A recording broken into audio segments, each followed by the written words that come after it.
Nossa leitura de hoje, nossa reflexão de hoje é Alice no País das Maravilhas, de Lewis Carroll. Puxem seus cafés, puxem suas cadeiras, puxem suas pipocas, quem gosta de, né, enfim, comer. As Aventuras de Alice no País das Maravilhas, abreviado para Alice no País das Maravilhas, é um romance infantil escrito por Charles Dodson. Como Charles não gostava de lidar com a fama, decidiu publicar suas obras através do pseudônimo Lewis Carroll, que ficou conhecido como um dos grandes escritores da sua época. Lewis ficou famoso por todas as suas histórias voltadas para o público infantil, mas Alice foi de longe o seu livro mais aclamado. No geral, as capas de todas as edições de Alice são chamativas ou pelo menos têm gravuras, já visando chamar a atenção das crianças. As capas mais recentes são ainda mais elaboradas e coloridas, o que agrada a crianças e adultos. E se vocês forem pesquisar os tipos de capa conforme a época em que elas foram lançadas, vocês vão ver que a primeira versão oficial que saiu do livro, lá em 1860 e poucos, vocês vão ver que eles não podiam fazer ainda as impressões coloridas, as chamativas, né? Porém, tinha todas umas gravuras e tal, eles realmente queriam chamar a atenção das crianças. Aí quando foi...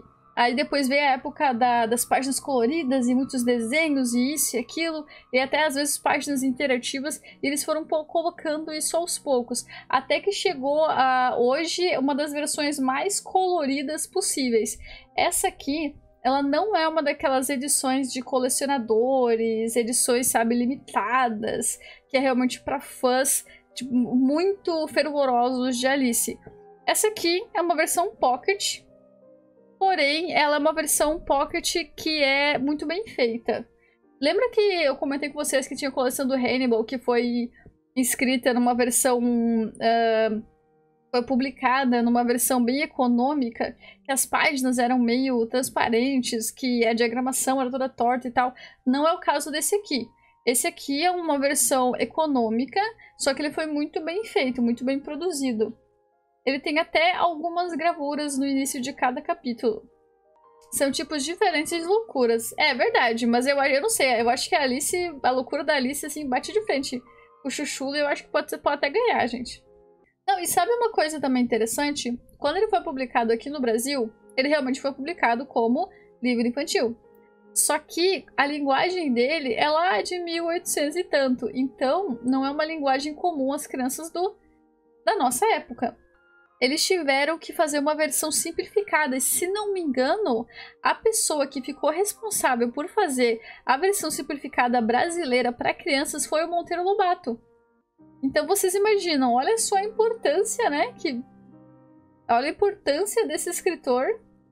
Ele já pegou assim, já começou a mexer numa obra também tão importante, né? E ele fez essa versão bem simplificada para nossa linguagem da nossa época, nem linguagem brasileira, assim, é mais a questão de época mesmo, porque se vocês pegam esse livro aqui com a versão original, vocês vão ver que tem muita coisa aqui que a criança não vai entender. Então, por isso que realmente eles tiveram que fazer essa simplificação no texto. Esse livro é muito fofinho. A história da Alice tem a ver com o abuso? Vamos entrar neste assunto mais para frente. A história da Alice do livro, essa história aqui, não. Porém, nós temos alguns relatos um pouco mais complicados mais para frente hoje. A gente vai entrar nesse assunto sim. Se não removerem tanto, se for mais adaptação, acho legal. É que, na verdade, eles não fizeram uma censura. Não foi censura que eles fizeram. Até porque esse livro praticamente não tem o porquê ser censurado, entendeu? Ele é realmente só bem maluco. Ele não tem nada muito explícito que realmente precisa de censura. Eles fizeram uma simplificação de linguagem, porque a linguagem do século passado era diferente da nossa, né? Então, até adultos, se pegam para ler esse livro do original, já é meio difícil. Agora você imagina um livro para crianças, né? Para o público infantil.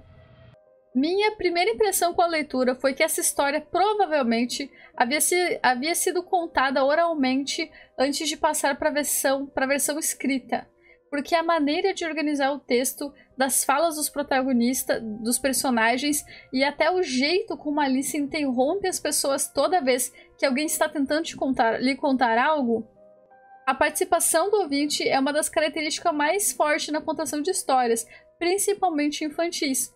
As crianças não se contentam em apenas ouvir, elas querem participar, exercer suas imaginações e contribuir para um desfecho que acham adequado ou divertido. E realmente, gente, essa foi a impressão que eu tive quando eu li. Que parecia que aquela história tinha sido uma história contada em voz alta e daí adaptaram para a escrita. O que faria muito sentido, até pelo jeito como a Alice se porta. Eu lembro até hoje, quando eu era criança, o meu pai costumava me contar histórias para mim e para minhas irmãs. E aí, só que assim, eram histórias que não eram tiradas de livro. Ele tinha bolado uma trama na cabeça dele sobre uns piratas lá, aí ele contava pra gente. Só que ele ia inventando a história conforme a história ia se desenrolando. E a gente acabava ajudando a criar. Porque essa é uma das características da contação de história, da história oral. Que a pessoa que está contando, principalmente quando é questão infantil, tem sempre aquele elemento que faz com que a criança queira participar da história. Eu lembro que quando alguma coisa ia acontecer e o pai demorava para contar, a gente às vezes pulava, pegava a dianteira, interrompia e falava alguma coisa que tinha acontecido. E às vezes acontecia mesmo, o pai deixava a gente botar isso na história. Então, assim, era bem essa característica que eu sentia na hora que eu li o livro. E realmente, dito e feito, eu pesquisei para ver como é que o livro tinha sido feito e as ideias vieram sim de um período de contação de histórias, que esse tal de Lewis, ele é um cara que gostava muito de contar histórias para crianças.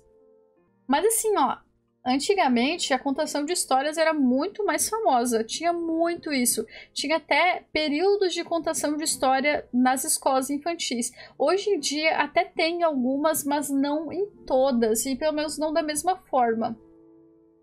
Mas hoje em dia, se vocês pararem para contar uma história que não seja lida de um livro, tipo assim, você pode ter toda a história na sua cabeça. Se vocês pararem para contar para um grupo de crianças, elas vão começar ou a conversar entre si para saber se aquilo que você está falando faz sentido, ou elas vão te interromper e falar que não gostaram daquela parte e que vão criar uma nova, ou se você demorar para falar, elas vão falar: ah, já sei, ia acontecer tal coisa. Porque faz parte da contação de história infantil. Isso é muito legal, sabe? Fazer história assim é muito legal. E é uma característica bem infantil de fazer histórias, né? Ok. Lembra que eu falei que o Lewis contava histórias para as filhas de um amigo dele e que a partir dessas histórias que nasceram as ideias para a criação de Alice nos Países das Maravilhas. Então, esse seu amigo era Henry Liddell, vice-chanceler da Universidade de Oxford, e suas filhas se chamavam Lorine Charlotte, Edith Mary e Alice Pleasant. Alice era a querida dos olhos de Lewis, que chegou a batizar a sua protagonista em homenagem à menina.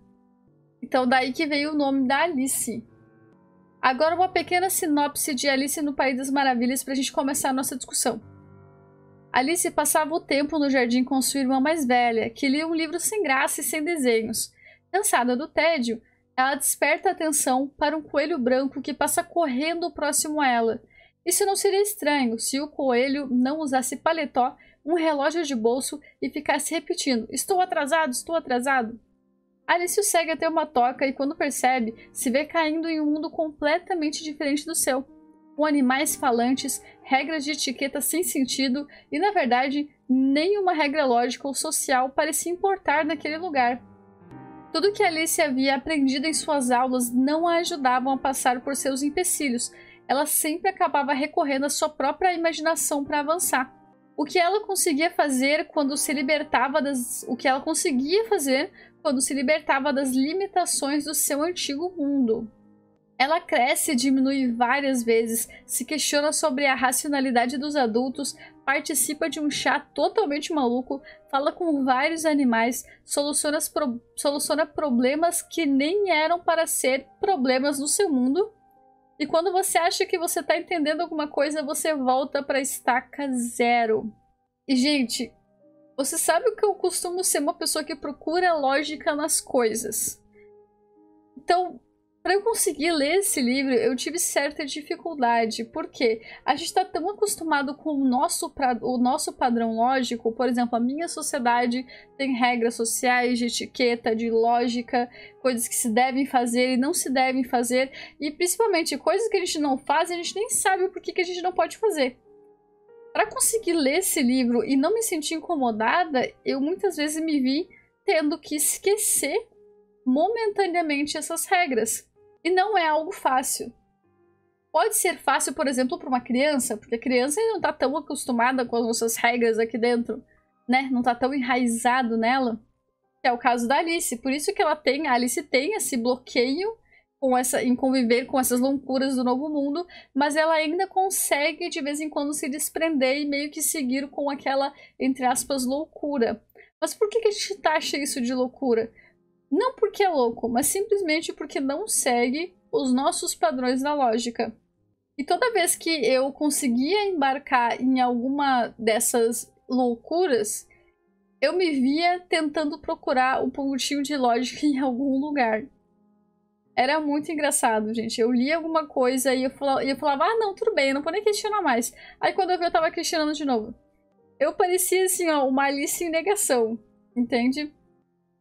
É difícil aceitar que a nossa realidade pode não ser a certa, a lógica e a que faz sentido. E eu acho que isso é uma coisa que causa muito questionamento, pelo menos me causou muito questionamento quando eu estava lendo esse livro, falando por que eles estão errados? Qual é o parâmetro para dizer que eles estão errados? O meu parâmetro é porque eu estou comparando com o meu mundo, mas por que que o meu mundo está certo? Entende? Eu comecei a questionar esse tipo de coisa. Eu tô usando o quê de parâmetro para comparação? É basicamente você bota duas pessoas pra conversar uma na frente da outra e uma delas aponta pra que tá na frente e fala, aquela pessoa é louca. Aí você pergunta, por que você diz isso? Não, porque eu sou sã. Então aquela pessoa tem que ser louca. Aí a outra pessoa pergunta assim, tá, mas por que eu sou louca? Só porque você é sã? Mas por que você é sã? Porque eu sou louca? E se eu for sã? E se você for louco? E se a pessoa que está perguntando é louca? E se vocês agora no chat estão completamente loucos e eu tenho razão? E se eu não tiver razão e vocês estiverem certos? Vou parar com isso, porque senão eu vou ficar... eu vou ficar nesse paradoxo a noite inteira. Vamos continuar aqui.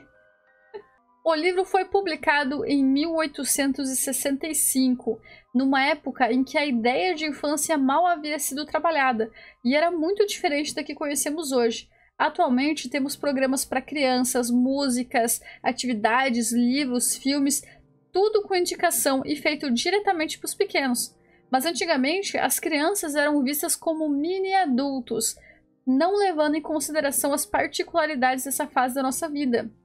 Naquela época, o mais comum era encontrar histórias infantis com muita lição de moral, que tentavam ensinar etiqueta, regras sociais, bons modos, tudo para preparar a criança para a vida adulta. Então, gente, esse conceito de infância, ele nem existia na época. Hoje é muito fácil a gente pensar que existem programas para crianças, filmes para as crianças, música para as crianças, né, atividades para crianças, jogos para crianças. É muito fácil a gente pensar nessa separação. Agora, naquela época, a infância não era vista como algo diferente, não era vista como algo diferente de ser adulto. Basicamente, eles eram encarados como mini adultos. Na verdade, sabia que a Alice, ela tinha aulas de outras línguas super pequenininha? E no livro isso é contado. Ela conta várias vezes que durante os assuntos dela com outros personagens, ela conta sobre algumas dessas lições que ela vai aprendendo. E são lições que vocês param e pensam, meu Deus do céu, uma criança tá aprendendo isso? Sim. Essa ideia de infância nem tinha sido analisada ainda, sabe? Não existiam coisas para as crianças, tipo assim, em todos os âmbitos da arte. Não existia música para criança, filme para criança. Não existia isso aqui. Não era algo tão focado. O que existia que era para crianças eram alguns livros com histórias, só que eles sempre tinham muita lição de moral. Todas as histórias daquela época, da mesma época da publicação do Alice, eles vinham com aquela tarjinha que era para crianças, né, público infantil, mas eles estavam cheios de histórias sobre como a criança deve se comportar, ou, por exemplo, alguma moral do tipo, Joãozinho, ele foi lá e desobedeceu a mãe dele, então por isso o bicho-papão pegou ele. Moral da história, não desobedeça a sua mãe. Entendeu? Esse tipo de coisa era o tempo todo focado em ensinar etiqueta e ensinar bons modos para as crianças. As histórias não era comum exercitar a imaginação ou simplesmente serem divertidas. E quando o Lewis lançou o Alice, ele realmente, a primeiro momento, você não vê que não tem moral nenhuma. Tem um monte de loucuras. E isso que talvez fez explodir tanto essa história por todo mundo naquela época. Porque as crianças até estavam cansadas de serem forçadas a diminuir a própria imaginação para poder o quê? Entender a lógica dos adultos, até porque criança não é adulto. Pensam diferentes. E uma das coisas para mim, como pessoa que estuda literatura, é que o papel da literatura infantil, ela foi extremamente importante para a gente moldar a nossa ideia de infância que a gente tem hoje.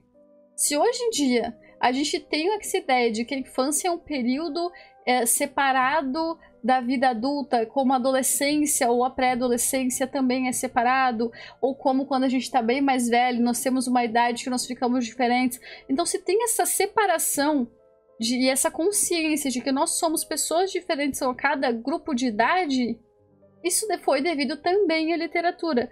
E não questão da infância, foi principalmente a literatura infantil.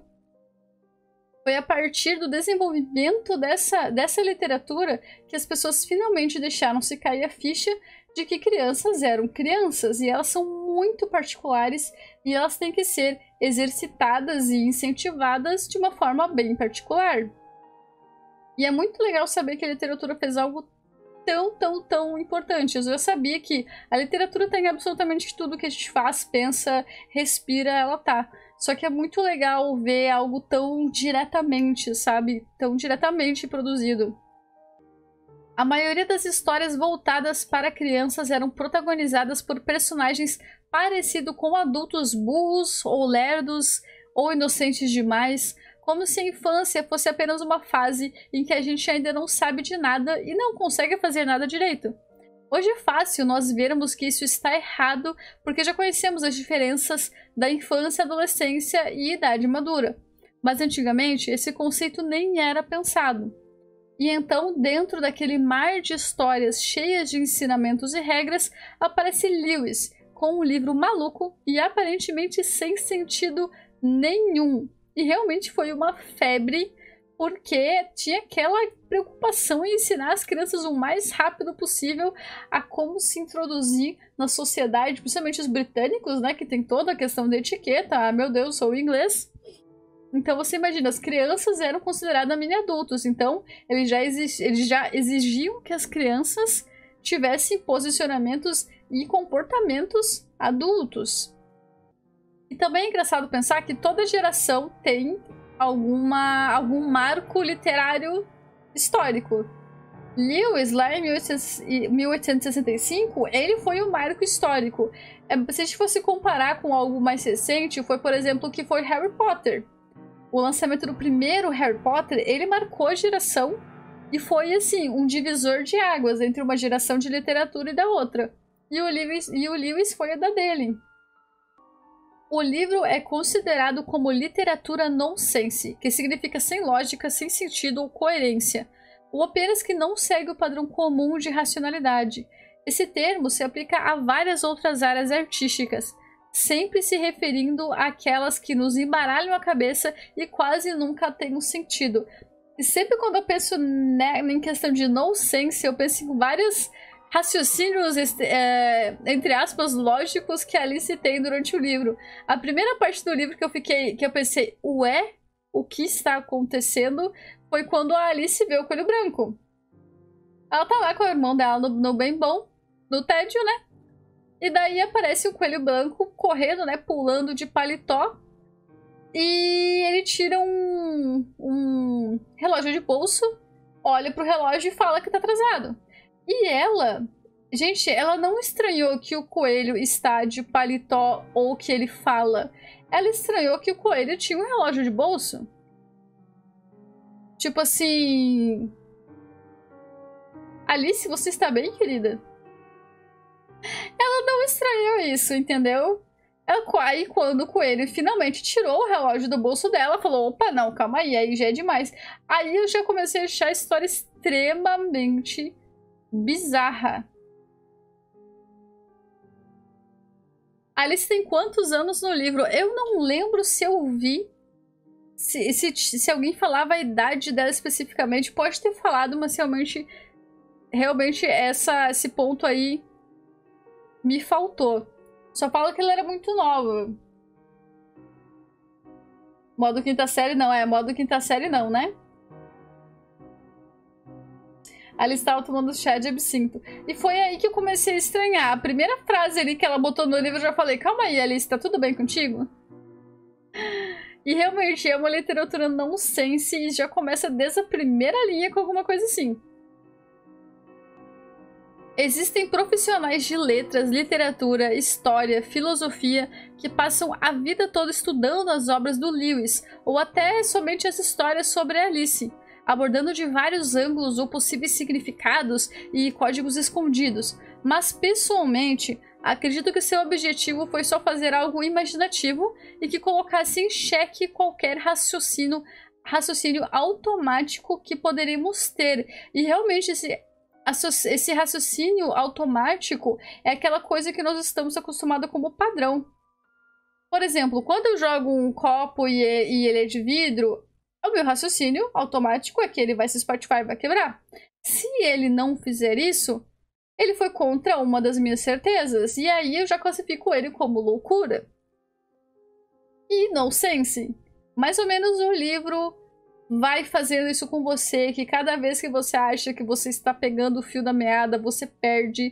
Toda vez que você fala, vai acontecer tal coisa, não. Por quê? Porque pra eles não faz sentido. E o legal é que quando a Alice questiona esse tipo de coisa, ela questiona muito porque, apesar de ser criança, ela já tem alguma certa educação, né? No âmbito das etiquetas e regras sociais. Então ela se questiona quando algo acontece e vai contra esse raciocínio automático dela. E essas respostas que ela recebe dos outros personagens é tipo, por que isso não poderia acontecer? E daí ela fala, por que não poderia acontecer? Tá, mas por que não poderia acontecer? Entendeu? Eles questionam a própria lógica que ela não entende porque ela tá seguindo, por ser uma criança. Tinha uma amiga da minha mãe que tinha uma filha, e a menina, quando vinha aqui em casa, ficava conversando com os gatos. Pelo menos não atormentava, já é alguma coisa. Deixa eu conversar. Pior que eu vejo muita criança que fica, tipo, penteando o cachorrinho e gatinho, falando, porque eu vou fazer isso aqui, porque não sei o que, porque não sei o que. Você quer isso aqui, você quer... E conversa assim como se tivesse super sendo respondidos, né? O legal é a múltipla interpretação que abre o autor, não correlaciona com nada, deixando em aberto. Esse é o melhor, né, Mil? A gente pode teorizar e coisas conspiratórias, ideias e tal, porém, o autor nunca fez um ensaio sobre a própria obra, então a gente não tem certeza. As únicas certezas que a gente tem, por exemplo, de alguma referência que ele usou pro texto, foram referências que ele depois falou com os seus amigos através de cartas, sabe? Ou que algum amigo dele apontou e ele falou que sim, e que ficou registrado em alguma carta que ele trocava. Então, assim, essas são as únicas realmente certezas que a gente pode ter. Agora, o resto, essas teorias conspiracionais, principalmente essa teoria que o pessoal fala que existem drogas envolvidas no livro, não existem drogas envolvidas no livro. E sabe por que o pessoal fala isso? Porque geralmente quem envolve drogas com Alice no País das Maravilhas são aquelas pessoas que não aceitam a ideia de que algo não faça sentido. Se não faz sentido, é porque envolve drogas. Não. É simplesmente porque não tem sentido. Né? Então por isso que tem essa grande conspiração que era sempre uma analogia a drogas. Ah, porque tem cogumelo, porque tem isso, porque tem aquilo. Não tem analogia a drogas aqui, simplesmente analogia a uma grande imaginação que envolve a imaginação das próprias crianças. Lembrando que elas que ajudaram o Lewis a escrever, não digo a escrever, mas a contar a história que surgiria, que dela surgiria as ideias para escrever o livro.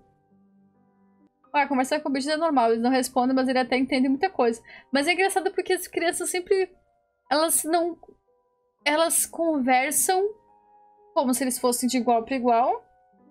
Só que, apesar de elas saberem que elas não vão ter alguma resposta, elas conversam de uma maneira como se a resposta estivesse pronta. Só que se houvesse realmente a resposta do bichinho, elas não estranhariam. É muito estranho você ver uma criança conversando com um bichinho. É muito diferente do que um adulto conversando. Muitas pessoas dizem que Alice não é um livro infantil por conter vários tipos de interpretação, mas ele é sim infantil.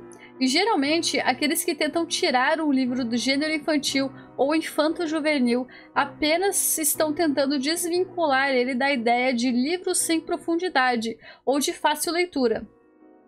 Mas a gente tem que se lembrar de que isso é apenas preconceito literário, porque vários livros infantis também possuem outros pontos de vista, possíveis segredos escondidos e nem por isso são menos importantes por serem infantis.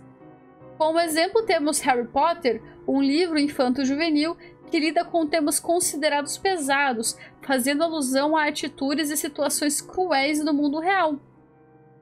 Ou também O Pequeno Príncipe, um livro infantil que contém uma profundidade de filosofia maior que a maioria dos livros para adultos. É bem evidente essa dualidade que existe na hora de falarmos de Alice no País das Maravilhas, servindo para entreter crianças e também para adultos voltarem a se sentirem crianças. Isso acontece porque Charles, o nome verdadeiro do autor, era um matemático muito eficiente. Alguns chegavam a chamá-lo de gênio e ele tinha uma vida acadêmica muito ativa. Enquanto Lewis, a sua identidade dentro do mundo literário infantil era alguém com pura imaginação livre e sem quaisquer restrições com regras sociais e raciocínio comum. E a Alice, como a gente estava falando antes, ela representa exatamente essa dualidade. Por quê? Porque ela é uma criança que luta para manter aquele espírito imaginativo e curioso, enquanto que ela é uma criança britânica daquela época em que era ensinada várias regras e morais e etiqueta social. Então, a Alice basicamente pode ser uma metáfora para o próprio Lewis, que entre uma vida acadêmica super conturbada e quase sendo considerado um gênio, também se tornou um dos autores infantis mais famosos do mundo. O Pequeno Príncipe, se não me engano, o Pequeno Príncipe tem versão digital de graça. Assim como Alice no País das Maravilhas. Os mais famosos têm de graça em qualquer lugar. Tem audiobook também. E é muito fácil de achar, gente. Hoje eu não vou entrar no tema teorias, porque elas são centenas, envolvendo o uso de drogas, doenças mentais, alucinações, enigmas para assuntos pesadíssimos, etc. Mas como o próprio nome já diz, são apenas teorias. A maioria delas nasceram pelo fato de que grande parte da população não aceita a ideia do nonsense, ou não consegue digerir um livro que aparentemente não tem um sentido profundo e maluco ao mesmo tempo.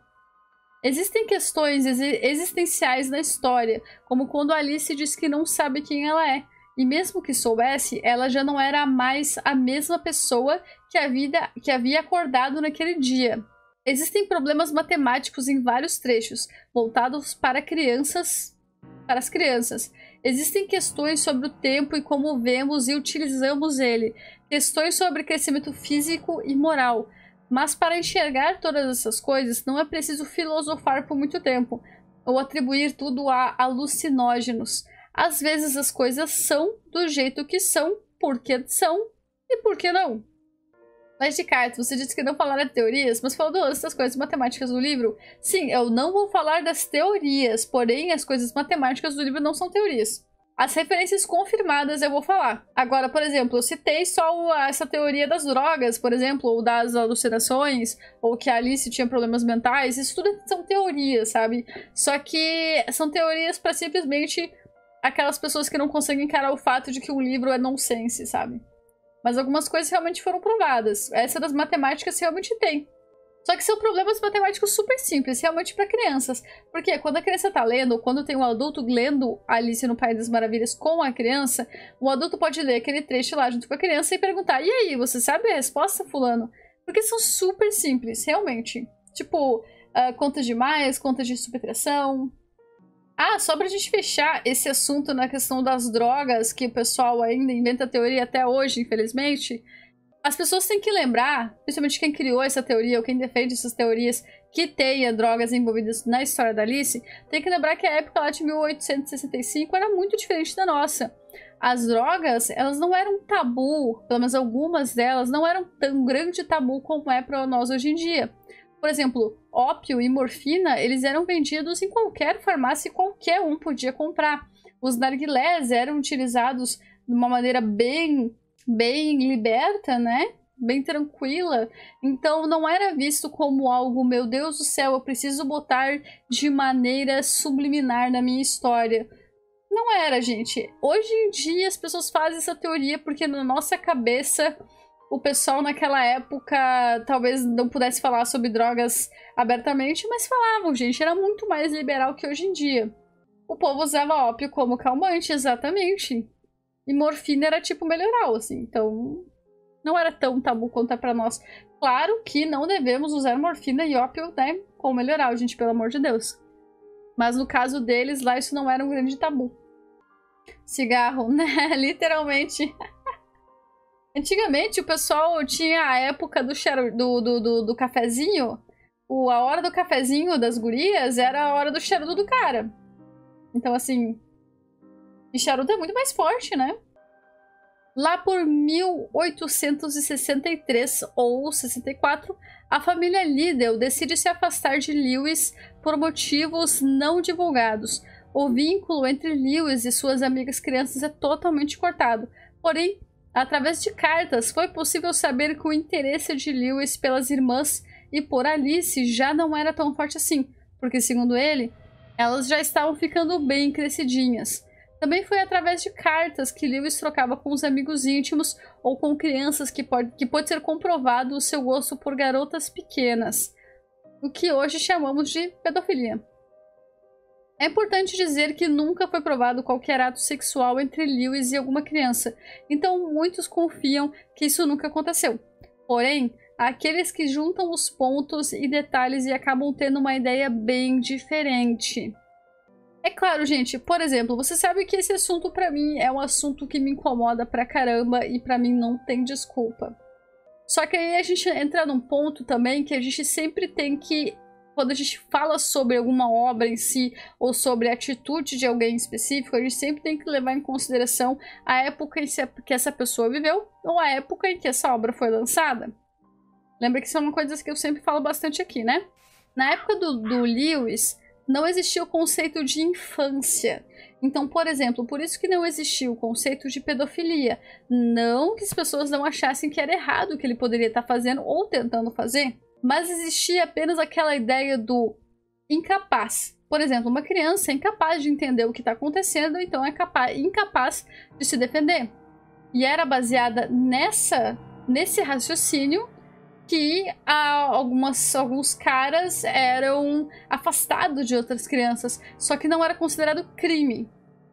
Entende o que eu quero dizer? Era considerado mais um aproveitamento.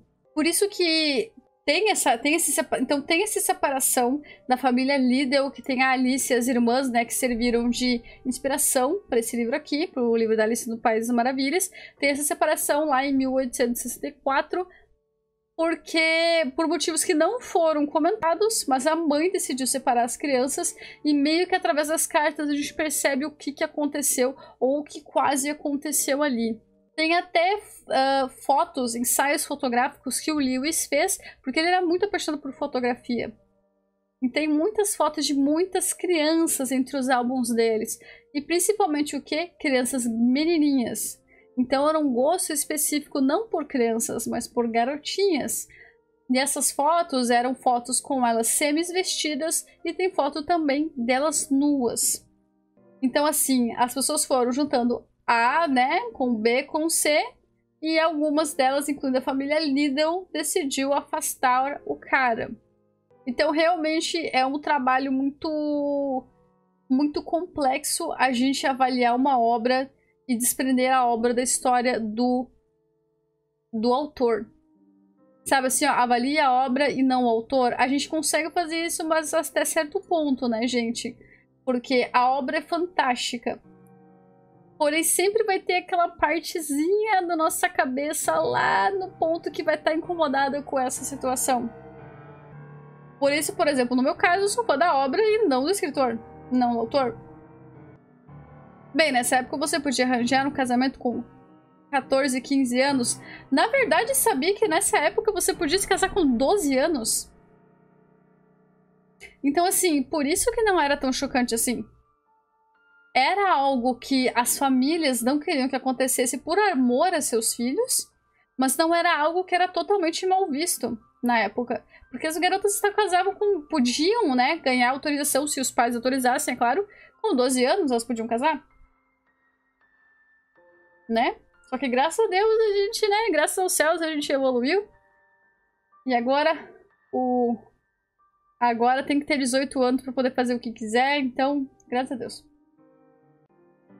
Minha avó casou com 15 anos e nem foi tanto tempo assim, né? O autor, na época dele, não tinha definido a pedofilia como temos hoje. Ele é diferente e nunca escondeu esse gosto. Meninas chegaram a posar pro autor. Cogita que ele talvez não tenha feito nada às meninas, mesmo sendo pedófilo. Não estou passando pano pra ele, mas pra mim era um escroto mesmo. Não, com certeza, gente. Eu tava lendo um trabalho sobre historiadores que falaram não sobre as obras do Lewis, mas sobre o Lewis em si. Parece que não tem provas realmente que isso aconteceu, que ele realmente consumou algum ato, nem que ele tenha ao menos tocado nas crianças. Porém, tem as fotos, né? Que já é algo bem perturbador. E disse que ele tentou casar com a Alice em algum momento, tipo assim, tentou pedir para os pais da Alice a mão dela em casamento. Pode ter sido nessa época que aconteceu a briga da família Liddell com o Lewis, pode ter sido mais ou menos nessa época e pode ter sido esse motivo que eles se separaram, mas é um grande pode ser, né, gente? Pior que é caso de tumores cerebrais que no desejo de pedófilos de algumas pessoas. Eu não vou entrar no assunto científico pra... Enfim, não vou entrar nesse assunto muito, né? Eu só realmente entrei nessa parte porque é impossível falar sobre Alice no País das Maravilhas, o impacto que a obra teve, falar sobre o Lewis e deixar esse lado de fora. Na verdade, muitas vezes a gente é fã de alguma obra e por isso a gente sempre acaba inventando desculpa para algum artista fazer bobagem ou para um artista fazer algo muito ruim.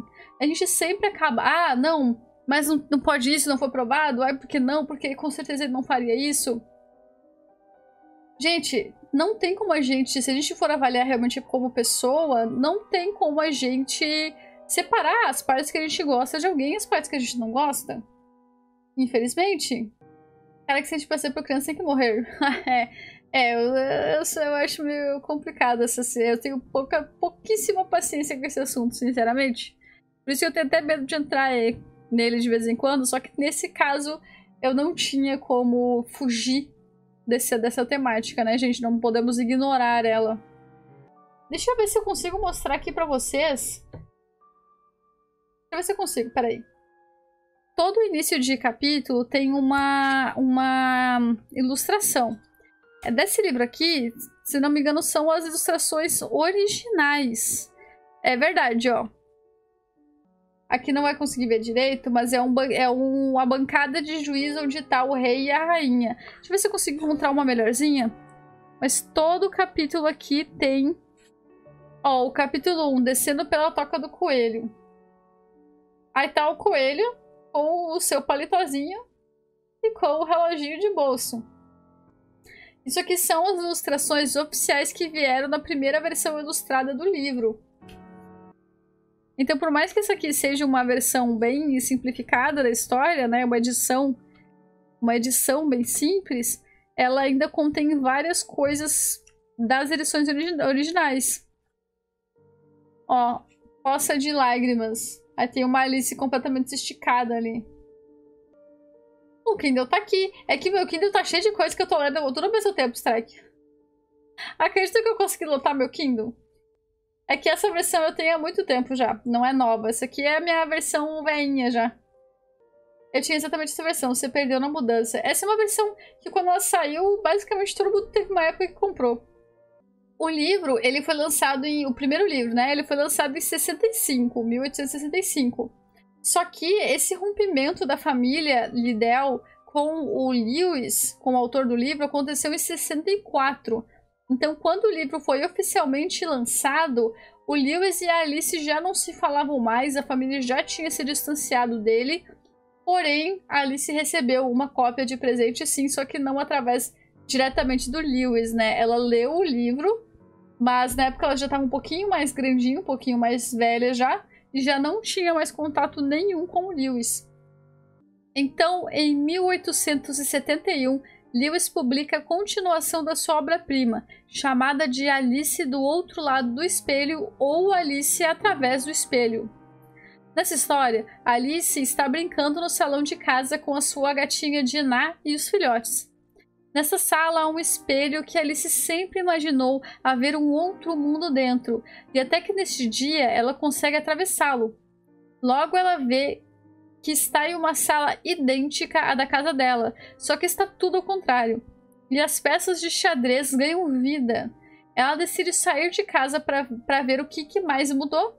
E quando chega ao pátio, percebe um tabuleiro de xadrez imenso, indo até onde os olhos já não alcançam. As peças estão vivas e todas estão jogando ao mesmo tempo. Alice logo decide participar, mas não sabe qual peça pode ser. Então, a Rainha Vermelha aparece e diz que Alice pode ser o peão da Rainha Branca, e que se ela chegasse até a 8ª posição, poderia se tornar uma rainha também. E, gente, é bom não confundir a Rainha Vermelha com a Rainha de Copas. A Rainha de Copas é do primeiro livro, e ela e toda a trama do primeiro livro, ela envolve cartas de baralho. No segundo livro, é a Rainha Branca e a Rainha Vermelha. São outras rainhas e que estão envolvidas com jogos de xadrez. E é bem comum confundir essas duas, a Rainha de Copas e a Vermelha, porque em várias adaptações elas foram feitas como as mesmas personagens. Então é bem comum a gente realmente confundir essas duas. Você que chegou a pesquisar, Alice teve algum contato com o Lewis depois de adulta? Não registrado. Pelo menos dentro do que eu pesquisei, né, Crux? A minha pesquisa foi até um certo ponto. Por exemplo, eu não pesquisei até a velhice do Lewis e tal, ou a velhice da Alice. Então eu não sei se muitos anos depois eles não tiveram algum tipo de contato. Mas se tiveram, foi muito depois, porque entre os anos que eu pesquisei ali, eles nunca mais se falaram. Mas quem sabe no futuro, né? Uma das grandes diferenças desse livro do livro 1 e do 2 é que no 1 a gente vê uma Alice bem mais aventureira e até inocente. No 2 ela já tem um objetivo.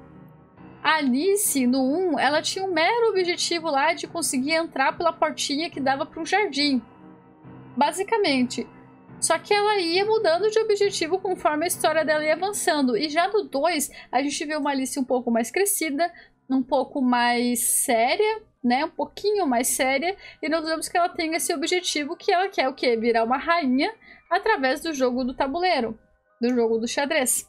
Isso pode ser até uma referência, talvez, a ela entrando para a fase adolescência, né? Quase chegando ali à fase adulta. As outras peças do jogo, naturalmente, são os reis e as rainhas, mas o restante são personagens únicos dentro da nova história da Alice. As torres são representadas por Tududi e Tududu. Tem aves, flores e diversos outros seres, todos separados entre time vermelho e branco. Porém, as jogadas não são necessariamente feitas no tabuleiro. As ações de cada personagem dentro da aventura é que ditam qual jogada foi feita. E realmente, quando eu li, algumas ações dos personagens e falas não faziam sentido nem não fazer sentido. Porque a história em si já não faz sentido nenhum. Agora, eles faziam coisas que a princípio você acha que a pessoa está fazendo para vencer, só que a princípio não parecia que tinha qualquer tipo de lógica. Nem dentro do mundo da bizarrice. E depois eu tive que pesquisar o porquê que eles faziam isso. E foi aí que eu percebi que algumas das ações e falas deles equivaliam a jogadas dentro do xadrez. Tem até um estudo que fizeram, que pegaram e repartiram essa história e começaram a juntar, a fazer um gráfico, digamos. Eles desenharam lá o tabuleiro de xadrez, botaram as peças e conforme o personagem fazia tal coisa, eles se movimentavam para uma casa equivalente. Então tem na internet, possivelmente vocês conseguem encontrar várias gravuras feitas de cada ação de cada personagem para mostrar como que o jogo de xadrez foi se montando. E não é algo que você consiga entender na primeira leitura, porque não faz sentido à primeira vista. Então a gente consegue ver que dentro daquela loucura tem alguma certa lógica, o que é um pouco diferente, né, do primeiro livro. Então os dois livros eles são bem malucos, mas a gente consegue ver um teor mais sério no segundo. Meu chefe é jogador de xadrez profissional e ele tem xadrez nesse livro, é um dos registros dele. Que massa! O cara é aficionado. Pois é, e não é. E como assim? Eu já joguei xadrez muitos anos da minha vida, só que eu não sou boa o suficiente para ter reconhecido essas coisas. Só que eu vi que não fazia sentido. Aí quando eu suspeitei que tinha algo a ver com jogadas de xadrez por uma e duas questões que foram aparecendo, eu fui pesquisar e foi aí que eu descobri que são jogadas de xadrez que realmente existem.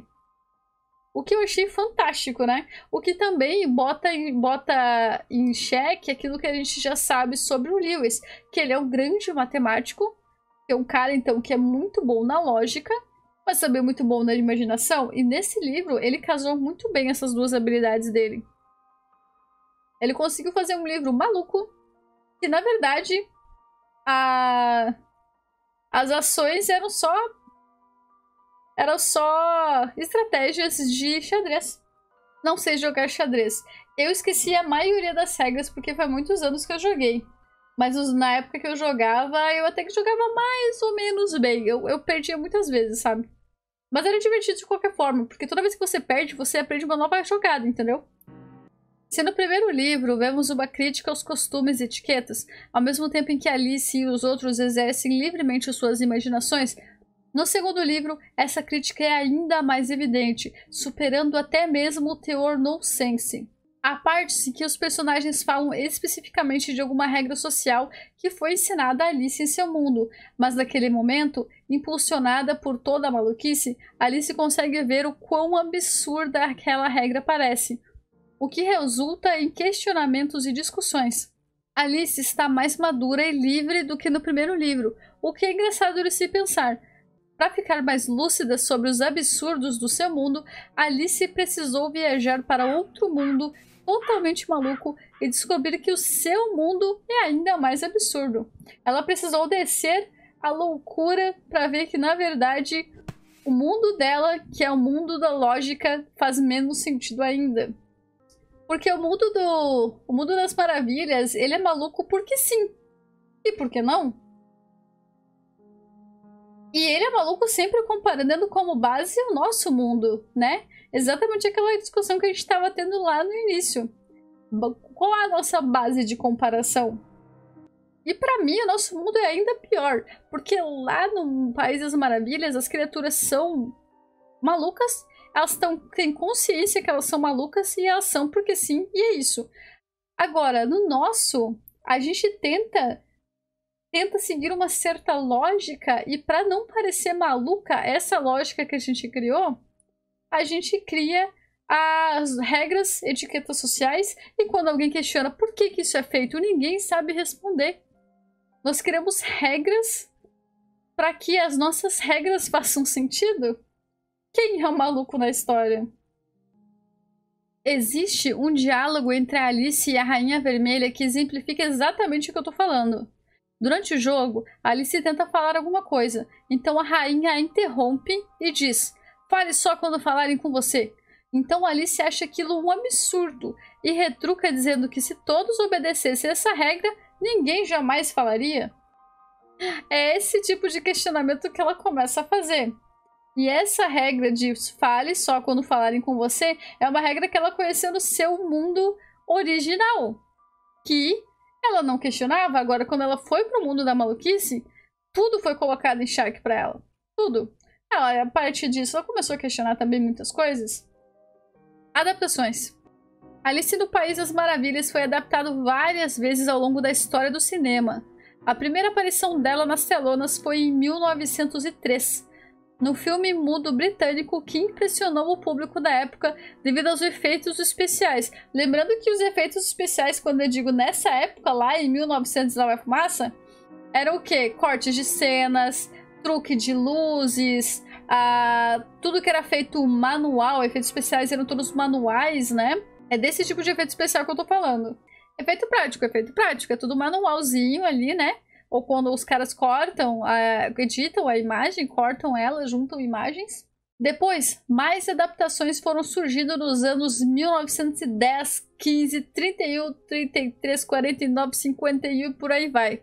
Foram mais de 25 versões do cinema, isso falando em longas metragens, tirando as peças teatrais que superam em dobro a quantidade de filmes. Inúmeros musicais e programas infantis também se originaram dessa obra. Dezenas de países fizeram suas próprias versões das aventuras de Alice no País das Maravilhas. Tem até uma versão em japonês que se chama Fushigi no Kuni do Arisu. Arisu, no caso, seria Alice, né? Porque eles não têm a letra L no alfabeto silábico deles. Então vira Arisu. Então, assim, depois da explosão de sucesso da Alice, ela foi enviada para tudo que é país e teve todo tipo de versão que vocês podem imaginar. A versão mais recente é de 2010, dirigida por Tim Burton. E nessa aventura, Alice volta para o País das Maravilhas 13 anos depois dos acontecimentos do livro original. Agora com 19 anos, Alice tenta se lembrar daquela parte criativa, aventureira e destemida que ela havia deixado para trás por causa das regras sociais do seu mundo. Por um lado, ela se vê num mundo maluco e aparentemente desconhecido, se questionando até quem ela é de verdade. E por outro, existe um casamento arranjado com um rapaz que ela não gosta, mas que sua família acha socialmente perfeito para ela. E por isso que o teor do filme é mais dark, não só porque ele é dirigido pelo Tim Burton, mas também porque não é a história original do livro com a Alice criança. Nessa versão de 2010, é a Alice com 19 anos já, ela volta pro País das Maravilhas e tenta se relembrar daquela aventura que ela teve ali. E tem toda essa questão de o assunto ser mais sério, até porque ela está quase sendo jogada para um casamento ali que ela não quer. Como ela cresce, as questões crescem com ela e fica mais sério, fica tudo mais sério. Alice através do Espelho também foi adaptado diversas vezes, mas há versões em que a história do livro 1 se misturam com a do livro 2 e vice-versa. Às vezes, os personagens de um livro aparecem em outra trama, por isso é bem fácil confundir as duas histórias. A versão mais recente do livro 2 foi lançada em 2016, dirigida por James Bobbin e roteirizada por Linda Holverton. Mas Tim Burton também participou da equipe como produtor. E de novo nós temos aquele teor mais dark, né, do Tim Burton. E também com ela já adulta participando da história, nós temos vários outros problemas mais sérios também. Por isso que é mais uma releitura, né? Algo inspirado do que é uma adaptação, melhor dizendo, né? Seria algo que aconteceu dentro do universo do País das Maravilhas e não a história da Alice em si. Vamos para algumas curiosidades antes de finalizar, então. Algumas pequenas curiosidades. Existem muitas referências a momentos históricos britânicos e outros pontos culturais dentro dos livros da Alice, com a menção a literaturas clássicas inglesas quando a menina tenta formar certos diálogos. Uma das grandes referências do livro 1 é quando Alice encontra as cartas pintando as rosas brancas com tinta vermelha. As rosas brancas representam a casa York e as rosas vermelhas são a casa Lancaster, ou Lancaster, dependendo da área que vocês estiverem pronunciando. Fazendo alusão à Guerra das Duas Rosas, um combate que começou em 1455. Ambos os lados disputavam o trono da Inglaterra, passando cerca de 30 anos em atrito. Essa foi uma das grandes disputas que aconteceu lá e com certeza isso virou menção no livro da Alice. A Guerra das Duas Rosas foi o que inspirou o GOT. Pois é, até temos nomes inspirados também, né? Temos a próprio embate foi inspirado, foi o que inspirou o GOT, algumas coisas de GOT e os nomes também.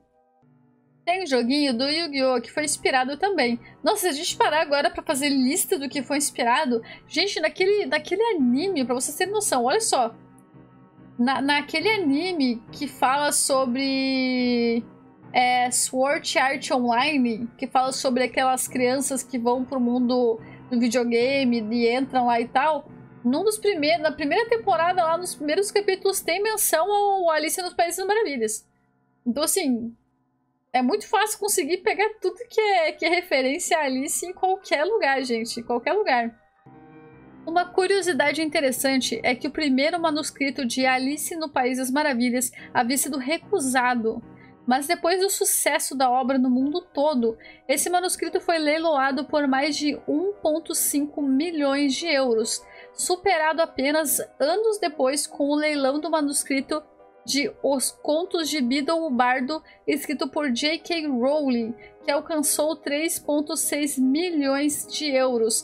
Vocês lembram lá no nosso Clube do Livro sobre a Biblioteca de Hogwarts, que a gente falou sobre manuscrito, sobre 6 ou 7 manuscritos feitos pela própria J.K. Rowling, que na verdade ela fez para poder arrecadar fundos para uma instituição de caridade lá que ela estava apoiando. Então, foi só aí que ele foi superado, né? Em questão de livro infantil leiloado, em valores. As obras de Lewis influenciaram toda a nossa tradição e forma de encarar o que é infância, abrindo portas para novos caminhos da imaginação e para autores infantis que vieram depois. E mais que isso, também foi responsável por impulsionar centenas de trabalhos e autores incríveis de outros gêneros, como Alan Moore e Neil Gaiman. Quando a gente fala que uma obra é atemporal e que alguém virou um clássico, que uma obra virou um clássico, ela não é mais responsável só pelo que ela fez como obra única em si. Ela também é responsável por todas as obras que vêm depois. Por quê? Porque um pedacinho dela vai estar em todas elas. É isso. Querem fazer as suas perguntas finais, querem fazer seus comentários finais, querem falar se gostaram, se não gostaram do livro, do filme. Agora é o momento, porque eu estou perdendo a voz. Para saber qual será o próximo tema, vocês podem entrar no nosso Discord, que eu aviso no Discord alguns dias antes, mas também me sigam no Instagram, gente, porque no Instagram é o local onde eu aviso com maior antecedência. Eu sempre posto nos stories o que eu tô lendo, ou eu faço enquete. Eu faço enquete do que vocês estão lendo no momento, ou do que vocês querem trazer para o Clube do Livro. E sempre lá vem primeiro, lá nos stories, o que vai vir para o próximo clube. Lembrando que no YouTube tem vídeos com reviews exclusivos, tem compilados de clipes e tem os resumos do Clube do Livro com conteúdo exclusivo também, tá, gente? Então se inscrevam lá no YouTube, não se esqueçam. Alice é internada porque a casa dela queimou e ficou órfã e louca. A mente dela se protege voltando aos Pais das Maravilhas para se tratar do trauma do ocorrido. Isso é do jogo, não é? Eu joguei um jogo com essa temática aí. Pela psicanálise da interpretação dos sonhos, o coelho e o chapeleiro são as demandas sociais dos adultos e como ela é uma criança, ela acha essa demanda uma loucura. Pois é, parece realmente, né? E uma coisa também que eu posso levantar é que a rainha, ela é um conjunto de regras impostas também. Porque se você pega muitos dos diálogos que ela tem com o rei, você consegue ver que ela tá tentando forçadamente fazer com que algumas regras que não se condizem com... não condiz com aquele ambiente, ela tenta forçar eles ali. Então assim, ó, dá pra ver que, tipo, alguns dos personagens do livro, eles são Eles vieram pra fazer aquele corte entre a lógica e a maluquice. Outros pra ser a pura maluquice e outros pra tentar impor esses pacotes de regras. É bastante dualidade no livro. Exatamente, o gato sorridente, a psicanálise diz que é uma transferência da irmã dela para ela sobreviver à loucura do lugar. E pode fazer sentido isso aí, porque o diálogo da Alice com o gato é um dos poucos diálogos que fazem algum sentido. Sinceramente, tem várias frases ali que tipo assim, você até pensa que o gato de Cheshire, não sei exatamente como é que se pronuncia, mas você vê que aquele gato, ele é um dos poucos que tenta fazer qualquer tipo de lógica naquele local, sabe? Até a lagarta, que tenta ser um conselheiro ali, e que é uma espécie de fonte de sabedoria, até ela é meio nonsense, sabe? Ela questiona muito a Alice, mas ela não dá aquele ponta de lógica que o gato dá pra ela. Acho bem louco porque da escolha de ser um chapeleiro por causa do Mercúrio, que até virou fonte pro inimigo do Batman. Tem isso também, né? Tem isso também. Isso é uma coisa que falam muito, porque naquela época os chapeleiros usavam o Mercúrio como ali no método de produção dos chapéus. Muitos deles ficaram loucos. Muitos deles ficavam realmente loucos por causa da cheiração de Mercúrio. Pode realmente ser aquela referência ao porquê que o chapeleiro é louco, né? Tanto que hoje em dia, graças a Deus, ninguém mais usa Mercúrio pra confecção de nada, assim, que tenha um contato físico humano direto. O gato é um desejo dela de que a irmã esteja com ela durante a fase de transição da vida, criando essa vida dura que lhe é imposta. Faz sentido também, faz sentido. Ah, estão falando sobre a obrigação do que o autor, quando ele começa uma obra e ele tem que terminar. Eu acho que não, a obra dele ele faz o que ele quiser. É claro, os fãs vão ficar putos, né? Mas ele tem toda, sei lá, pra mim ele tem todo o direito de não fazer absolutamente nada e até dar como a obra como terminada, porque é dele. Oxi.